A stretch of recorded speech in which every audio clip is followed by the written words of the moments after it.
Polígrafo de la Estrella de Panamá. Bienvenidos al Polígrafo. Hoy vamos a tratar un tema que ha sido siempre un estudio, una alarma, pero después pareciera que no nos ocupamos realmente de lo que está pasando. Estamos hablando del embarazo en adolescentes.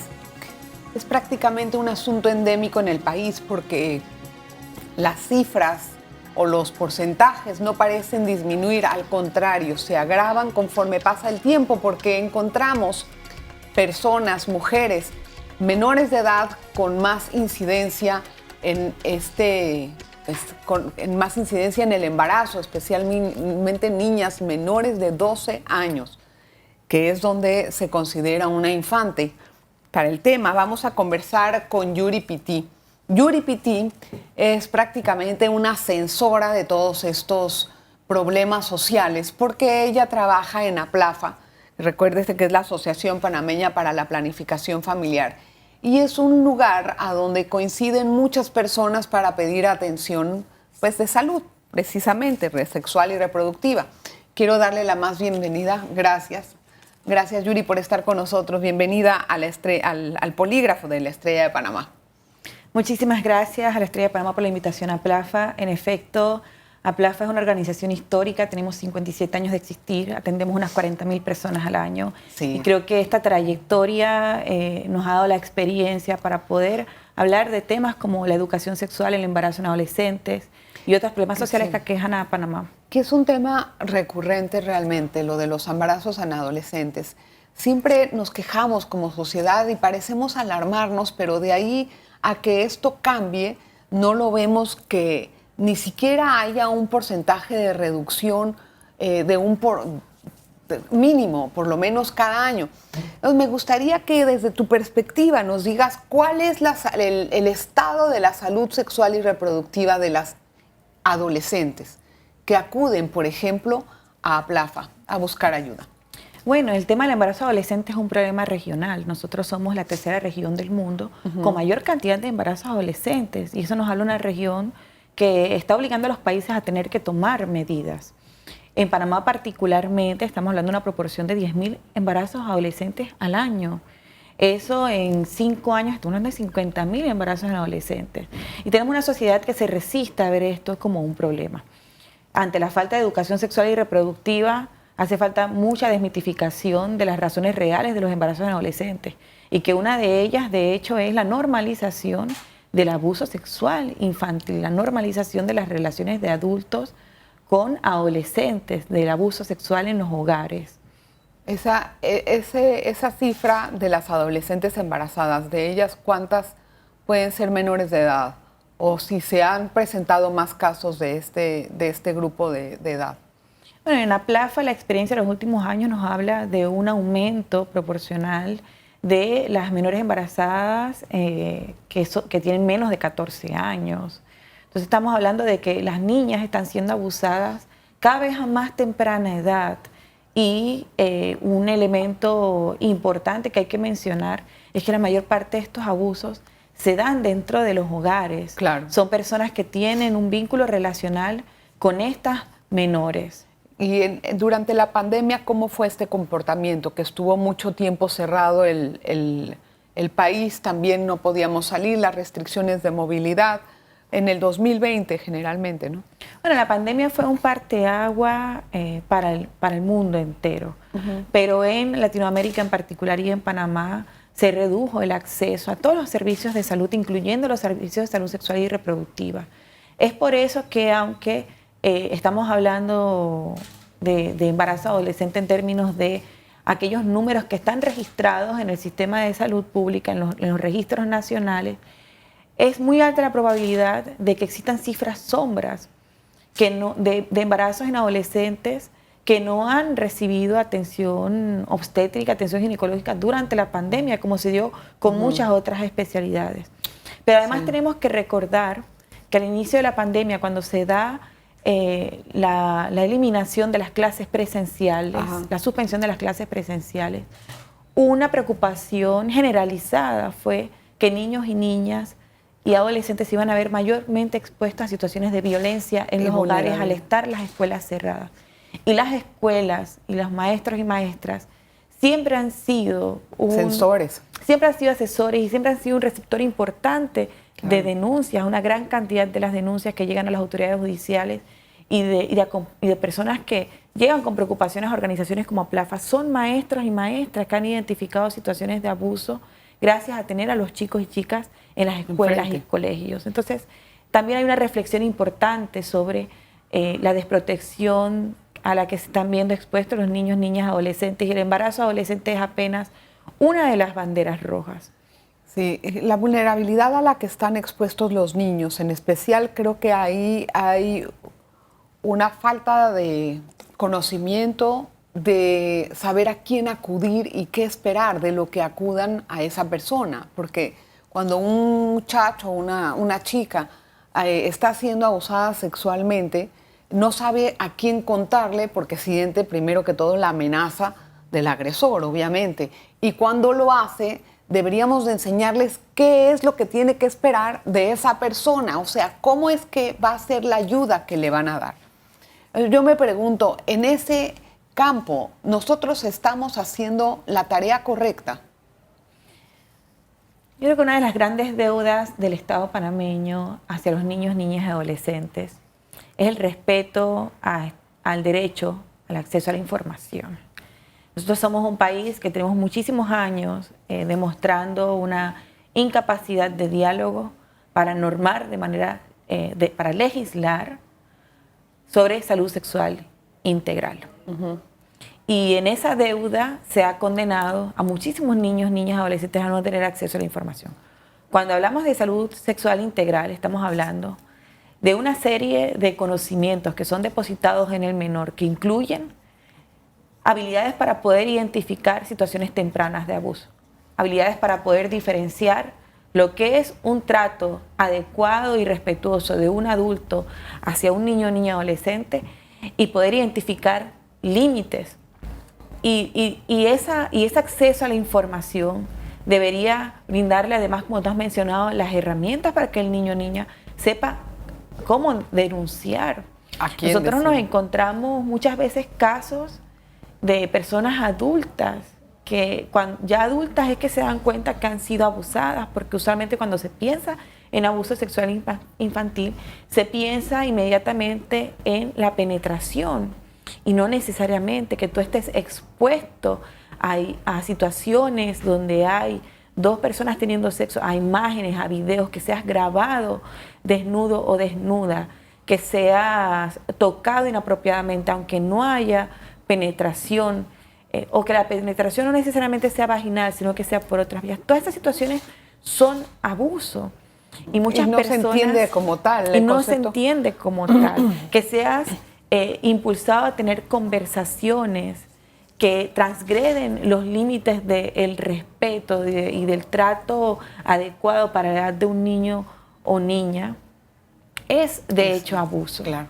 Déjame hacer una breve pausa, Yuri, vamos a regresar con más, vamos a hablar acerca de qué tanto interviene también, bueno, la cultura, la religión en cuanto a la salud sexual y reproductiva, los métodos anticonceptivos o temas que son de verdad polémicos en nuestro país, igual que el aborto y algunas otras, pues algunos otros patrones también de conducta que pueden ser como consecuencia del embarazo en adolescentes. Regresamos enseguida. Polígrafo de la Estrella de Panamá.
Polígrafo de la Estrella de Panamá.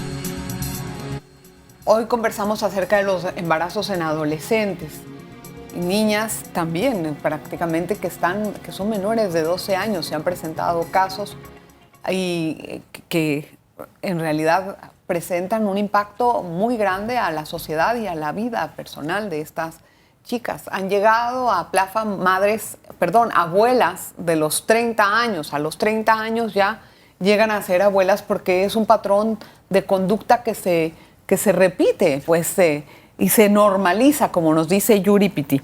A ver, me gustaría antes entender una cosa. ¿Usted cree que esa falta de conocimiento o una normalización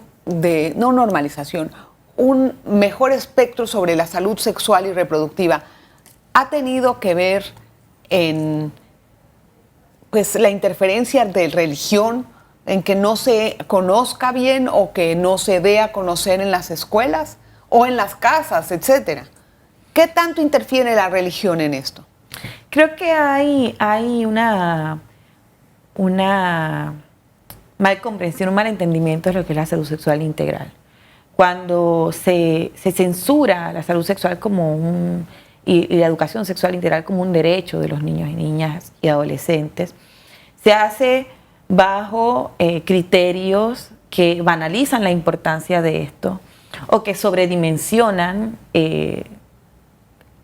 otorgándole un aspecto negativo, una característica negativa a los programas de salud sexual integral.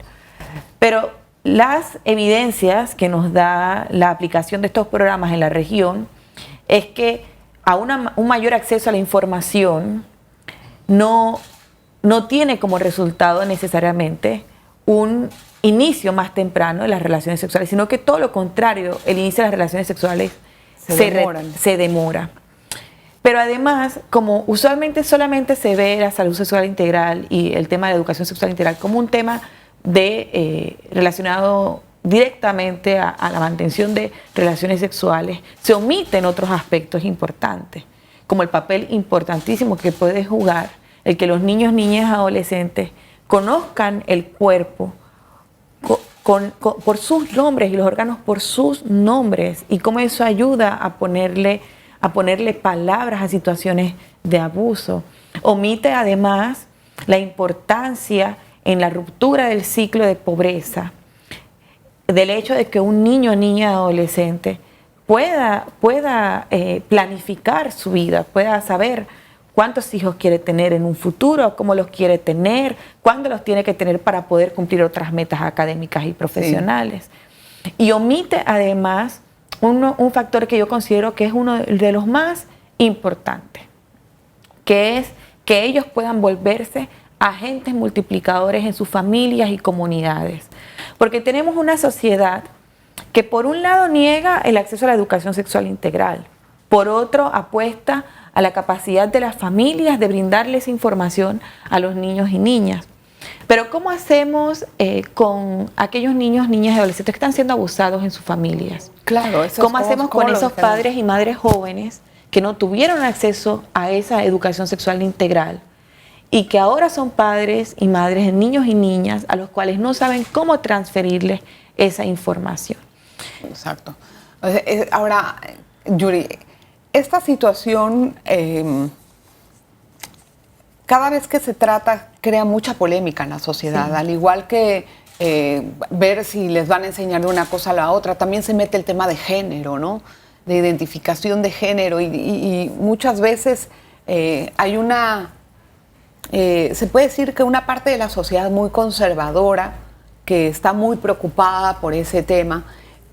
¿Cuántas personas llegan a Plafa que tienen esta duda de género o que están necesitando un poquito de orientación sobre su sexualidad y sobre su identificación de género? Bueno, nosotros en Aplafa recibimos 40.000 personas al año de todas las razas, las clases sociales, las orientaciones sexuales, las identidades de género. Nosotros hemos tenido a lo largo de la historia una línea de trabajo donde priorizamos poblaciones vulnerables y entre esas están las poblaciones de la diversidad sexual. Yo creo que lo importante es que se asegure el acceso a la salud de estas personas. En APLAFA nosotros tenemos clínicas amigables, también tenemos personas que se han especializado en orientación y consejería, no solamente en cuanto al tema de orientación sexual e identidad de género, sino también para planificación familiar, para prevención de la violencia de género, etcétera, ¿no? Y yo creo que gran parte de la oposición a estos programas tiene que ver con la discriminación hacia las personas LGTBI. Y tiene que ver con la estigmatización de estas personas.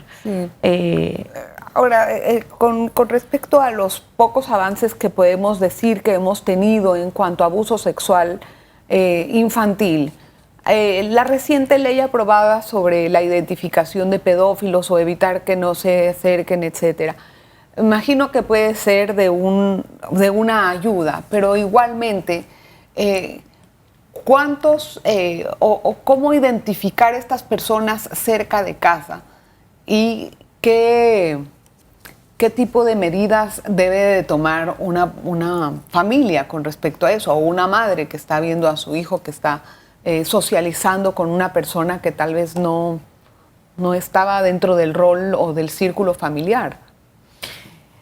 Yo creo que lo fundamental es poder conocer todo lo que implica cuando hablamos de una situación de abuso. Hay abuso psicológico, hay abuso físico, y usualmente el perfil de las personas agresoras, el patrón de comportamiento de los agresores sexuales y los pedófilos es que no tienen necesariamente en el primer momento acceso sexual o carnal al niño o niña, sino que tienen acercamientos a través de conversaciones, mostrando imágenes, tocamientos que a simple vista no parecen con mala intención, generan momentos a solas con el niño o niña.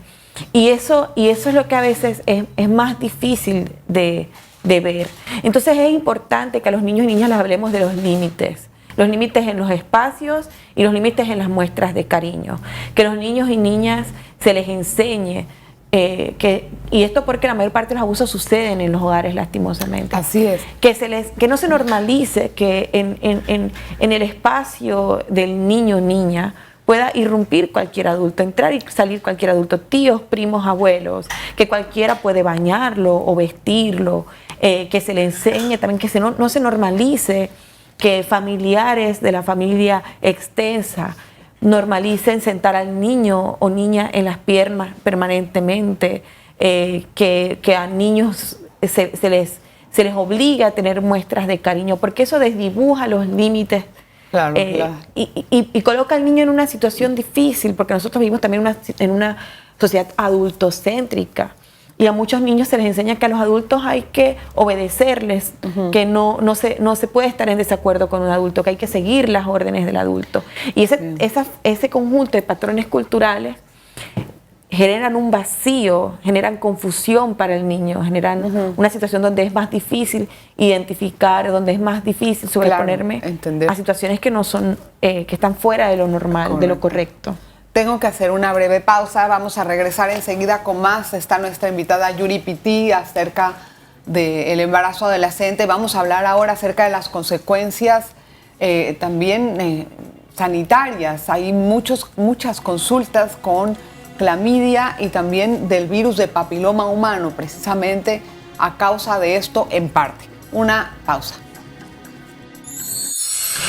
Polígrafo de la Estrella de Panamá.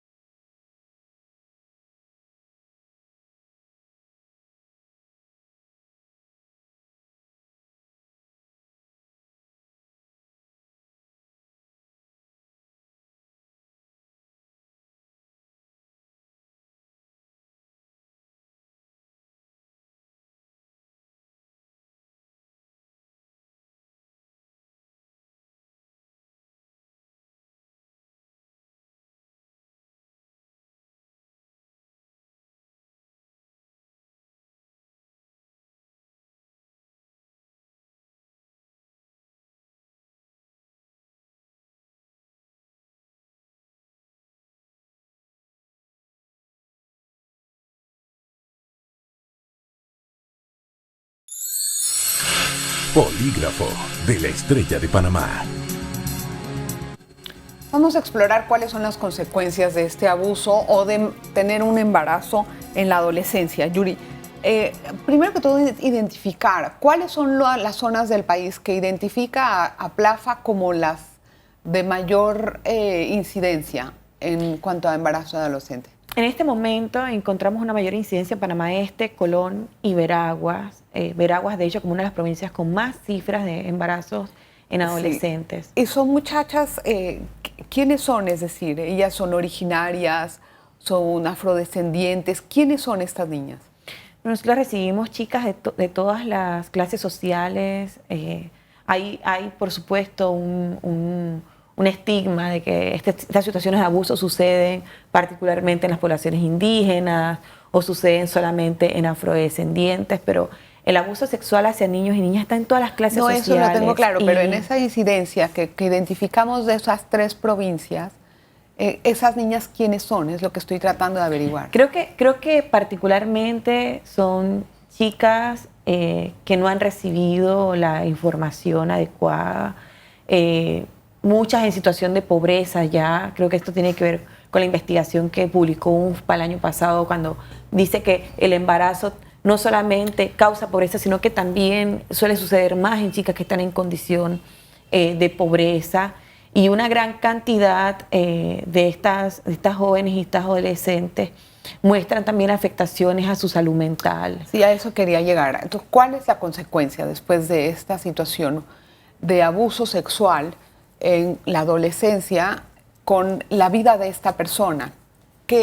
¿Cuál es el impacto que causa mentalmente? No, principalmente se encuentran muchísimos casos de depresión, ansiedad. Una gran cantidad de jóvenes y adolescentes embarazadas expresan durante el embarazo haber pensado en el suicidio, por ejemplo. Se desdibujan también un poco las expectativas laborales y académicas a futuro. Hay una gran incidencia de deserción escolar, sí, pese a que las leyes han cambiado y ahora de alguna forma se permite y se debería asegurar el Estado de que las jóvenes adolescentes tengan el derecho a seguir asistiendo a sus clases. Hay una gran incidencia de deserción escolar y algo fundamental es que en la mayor parte de los casos, aún en aquellos donde no necesariamente fue abuso, hay abandono paterno. Es decir, este es un caminar que hace la adolescente sola con su hijo o hija en la mayor parte de los casos. ¿Y por lo general ellas conservan a sus bebés? Sí, por lo general sí. Creo que hay un factor cultural determinante en eso. Ajá. ¿Y por qué no? ¿Y por qué esto no hemos sido capaces de romper ese círculo? ¿Por qué estamos viendo abuelas de 30 años? Creo que hemos sido una sociedad que ha mostrado incapacidad para dialogar, pero además hemos sido una sociedad muy egoísta. Hemos generalizado el concepto de las familias como un espacio que es seguro para todos y todas. Y no necesariamente. Hay muchísimos niños y niñas viviendo en familias violentas, en familias donde se esconden los abusos, en familias donde se normaliza el embarazo adolescente. Hay una responsabilidad del Estado de tomar esta tarea, apropiársela y asegurarla para todos y todas en igualdad de condiciones. ¿Y esa cifra sombra, como en cuánto pueden estar distorsionando la verdadera cifra de la que tenemos sobre abuso sexual infantil? Bueno, creo que no es una cifra que podamos estimar de forma precisa, pero la cuestión de los embarazos adolescentes que no están llegando a las autoridades es un problema regional. Pero todas, en algún momento va a llegar a las autoridades. Cuando la chica dé a luz va a ir a un hospital y ahí se van a enterar. Cuando tenga que meter al niño, inscribirlo o en el registro, o sea, en algún momento la autoridad se entera. Sí, sin embargo, cuando comparamos las cifras de personas condenadas por delitos de abuso sexual hacia jóvenes, no necesariamente coincide con la cifra. Obviamente, porque hay una gran cantidad de familias que deciden no denunciar, y lo otro es que muchas veces no necesariamente la sociedad considera que el hecho de que un adulto esté abusando de un adolescente es abuso, porque ésta no está en capacidad y en condición de dar el consentimiento, porque hay una situación desproporcional de diferencia de poder. ¿Y qué hay acerca de las guías del Meduca con respecto a la orientación que se le ofrece a los niños para poder detectar este tipo de situaciones? ¿están completas o les hace falta algo? ¿Cuál es la retroalimentación que ustedes reciben? Bueno, lo primero que nosotros como APLAFA queremos expresar es que las guías es una iniciativa del gobierno en turno, como la ha habido antes y como las habrá en el futuro. Y la dificultad principal con este tipo de iniciativas de gobierno en turno es que mientras no tengamos una legislación marco que norme las iniciativas que cualquier gobierno quiera implementar, pues hay una desconexión entre los propósitos y los contenidos que se le brindan a los niños. Las primeras observaciones que nosotros podemos hacer de las guías es que en muchos casos se brinda muchísima información sobre los órganos de salud sexual y reproductiva, las clases de biología que históricamente se han dado dentro de las escuelas, pero cuando aborda específicamente la cuestión del abuso sexual infantil, que en este momento es un tema de profundo interés para todos y todas, hay dificultades en ponerle nombres a los tipos de abuso, en explicar esto que yo le decía hace un momento, cómo escala el abuso, o sea, no cómo hay diferentes tipos de tocamiento. O sea, y además hay una insistencia en la necesidad de que el niño hable con un adulto, pero no se coloca una expectativa de qué es lo que debe responderme el adulto, porque hay adultos y adultas que encubren abusos, sí, es verdad, que hacen que el niño desista de colocar una denuncia. Entonces es importante que ahí estén los nombres de las instituciones, los números de apoyo para los menores, a dónde pueden llamar, a quién pueden acercarse. Y finalmente hay una guía que está dirigida específicamente a madres adolescentes, donde se dan directrices a la madre adolescente, a la madre infante de cómo amamantar, de qué cuidados debe tener con el niño. Pero se siente en muchos de los capítulos de esta guía que se olvida el impacto, el trauma que tiene un embarazo para una niña a esa edad. Y de cierta forma se le responsabiliza de un cuidado del que no es capaz todavía. Sí. Gracias, Yuri. Se nos terminó el tiempo. Fue muy interesante conocer en qué estamos ahorita y cómo es que debemos de trabajar. Pareciera un disco rayado, ¿verdad? Pero es que no hacemos lo que tenemos que hacer para poder romper este círculo.